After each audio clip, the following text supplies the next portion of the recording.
Hello everybody, it's Roush, and this is my week 1 team builder for the Pokemon Speedrun's Draft League Season 2. This week we are going to be going up against Eddaket and the Pacifidlog Wailords.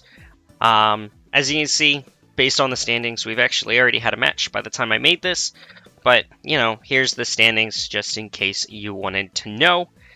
Link to this entire document, by the way, is going to be down in the description. So without further ado, let's go ahead and talk about his team, Eddaket's team here.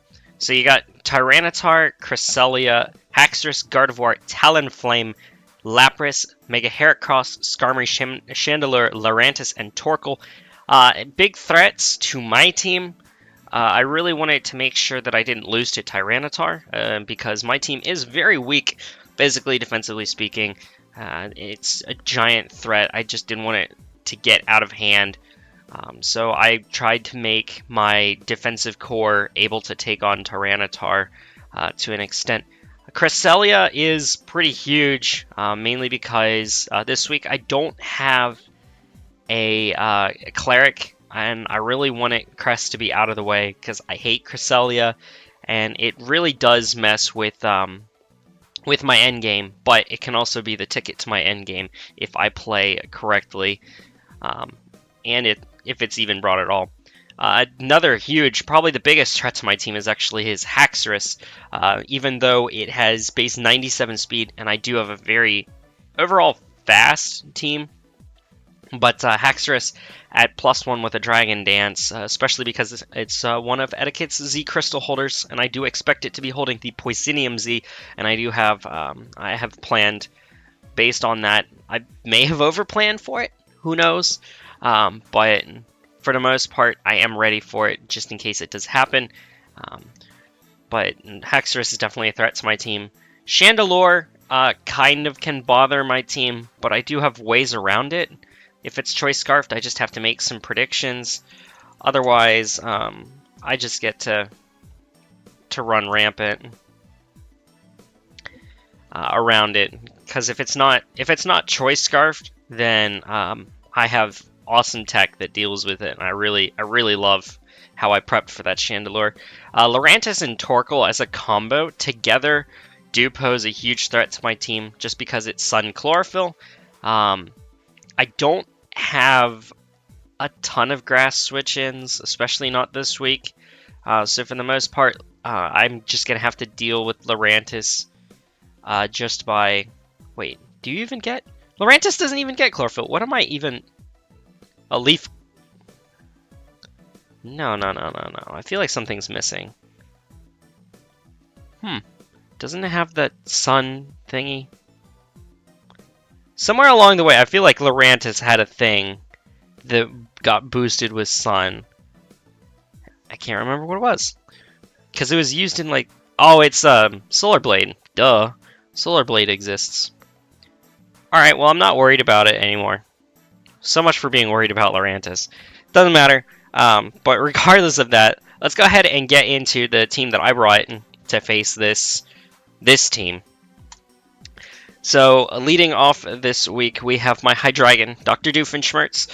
He's going to be Choice Scarf this week, even though he is my Z Crystal user. I wanted to make sure that I was able to appropriately deal with Haxorus at +1. So, I do have I can't switch into Haxorus, but I can... Revenge kill it if it's only a +1. I do outspeed. Dragon Pulse does kill. Dark Pulse is good type coverage versus his team because it takes on stuff like Cresselia. It does about 50% too. Torkoal, it does massive damage too because Torkoal isn't very specially bulky. It deals with Gardevoir. It deals decent damage to Gardevoir. I also have U-Turn that can deal damage to that.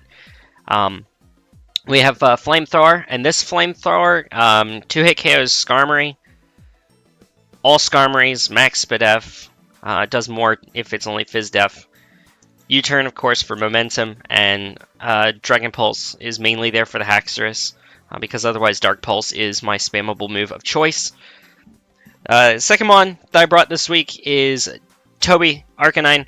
So expert belted this week. I felt like this mon had a good move pool to be able to deal with a ton of damage, or deal a ton of damage to Eddaket's team. So I really wanted Toby to be not a sweeper type, but more of a breaker type.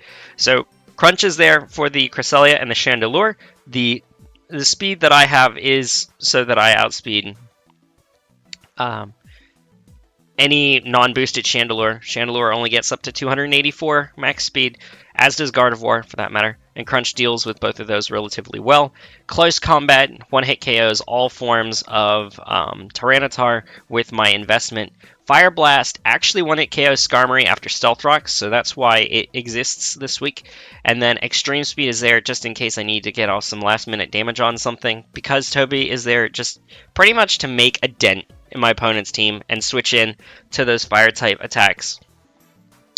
I also decided to bring this week, I have you, so Swampert is here, Swampert is now, and what Swampert is going to do is it's going to Toxic and Protect. It's kind of a stall. I know it sucks, but I definitely want Cresselia in a position of fear, because I really don't appreciate Cresselia, because if it's like a Calm Mind Moonblast Psychic combo, it can tear my team a new one, because there is one mon that I didn't bring this week because it just didn't fit as well as Swampert did. Swampert also takes hits from Chandelure unless it's packing the Energy Ball, in which case Toby gets to freely switch into it. So Toxic, Protect, Roar, and Earthquake. Again, Roar is just there to phase. It also phases Haxorus. I do live a hit, unless Dragonium Outrage, I think, might one-hit KO, I'm not sure. And Earthquake is there because it's my best damage-dealing attack. Yes, I know this thing can't do jack to a Skarm, but I have other ways of dealing with said Skarmory. So that is going to be you this week. Next mon, Pretty Powder Flower Shop. Defog, Wish, Protect, Moonblast with the Kebia Berry, max HP and max defense. So what this does is it enables Florges to tank a +1 Poison Jab, or Acid Downpour with Protect. If I Protect on an Acid Downpour, and then I also live a Poison Jab from a +1 Haxorus, and then I can KO it with Moonblast. Or, you know, the better option would be to just tank the Acid Downpour, because I do that as well, and KO with Moonblast. It does 100%, even without any investment to a no Spadef Haxorus, no HP, no Spadef. Defog is there because I kind of want rocks off the field for Toby, and Spikes as well, because Spikes starts racking up versus Swampert as well, and I really need Swampert to keep HP as much as possible. Wish Protect is there. I can pass to Toby, I can pass to you, I can pass to Dr. Doofenshmirtz, I can pass to the other members of my team, or heal myself as well. And Protect is there for synergy with Swampert's Toxic and with Wish, so if I do need to get into a stall fest, I do have the right tools for the job. My endgame this week, pretty much, is going to be Ein here. Subcalm Mine, Thunderbolt, Shadow Ball.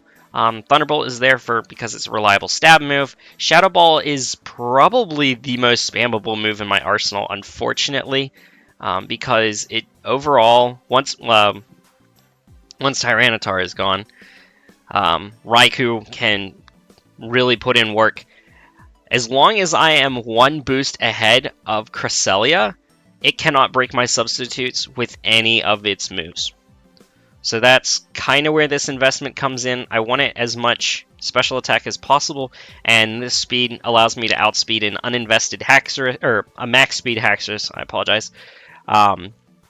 This does leave me a little bit weak to Talonflame at this point, so I wanted to make sure that I had something to get rocks on the field, obviously. So my rocker this week is actually going to be Mamajam, the Mamoswine. Expert belted this week. Stealth Rock, Earthquake, Knockoff, and Ice Shard. So Earthquake is there because it's an awesome spammable move versus my opponent's team.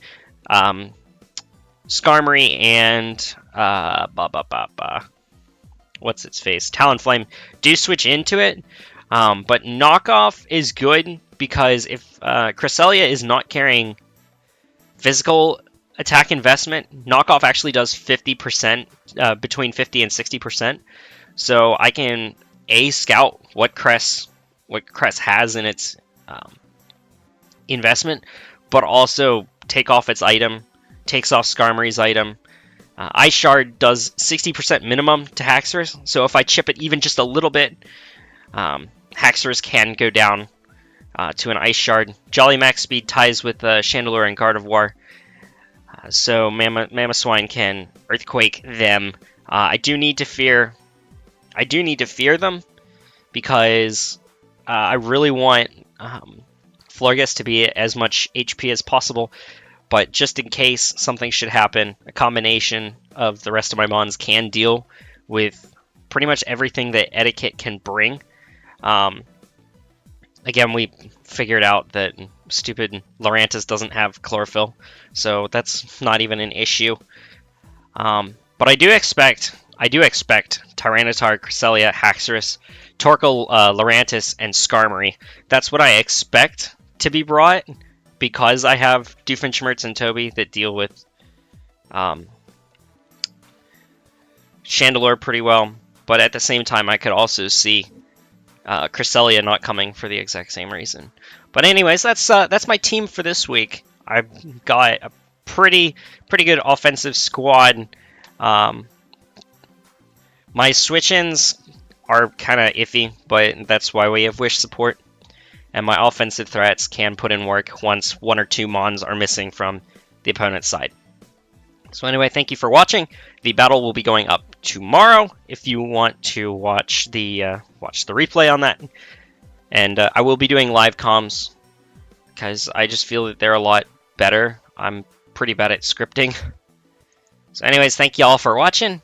See you tomorrow. Roush is out.